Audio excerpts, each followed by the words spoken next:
Cosmetics ల్యాబ్లో ఉన్న equipment materials ఎలా వర్క్ చేస్తున్నాయి, అట్లా యూజెస్ ఏంటి అని ఈరోజు వీడియోలో మీకు ఎక్స్ప్లెయిన్ చేస్తాను. సో వచ్చేసేయండి. ఇది ఏంటంటే హాట్ ఎయిర్ ఓవెన్ అనమాట. సో డ్రైయింగ్ పర్పస్ అలా మనం ఇది యూజ్ చేస్తాము. ఎలాంటి డ్రైయింగ్ అంటే క్రోమటోగ్రఫీ టెక్నిక్స్ యూజ్ చేస్తాము, లేకపోతే డ్రైయింగ్ కర్వ్ అనే ఎక్స్పెరిమెంట్స్ యూజ్ చేస్తాము.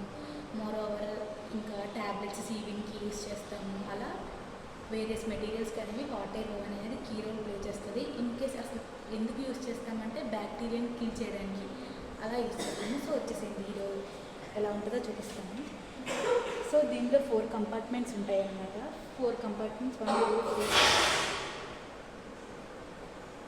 సో స్విచ్ ఆన్ చేసి మనకి డిఫరెంట్ మోడ్స్ అనేవి సెట్ చేసుకుంటాం. సో ఇది ఏంటంటే ఆరెంజ్ కలర్ ఆన్ అయినట్టు చూపిస్తుంది అనమాట, రెడ్ కలర్ ఆఫ్ అయినట్టు చూపిస్తుంది అనమాట. ఈ స్విచ్ ఏంటంటే నీకు ఇన్ కేస్ పవర్ పోయినా ఎలాంటి టైంలోనే ఈ స్విచ్ అనేది యూజ్ అవుతుంది.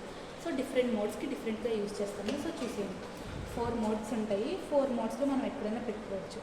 ఇది హాట్ ఎయిర్ ఓవెన్ పర్పస్.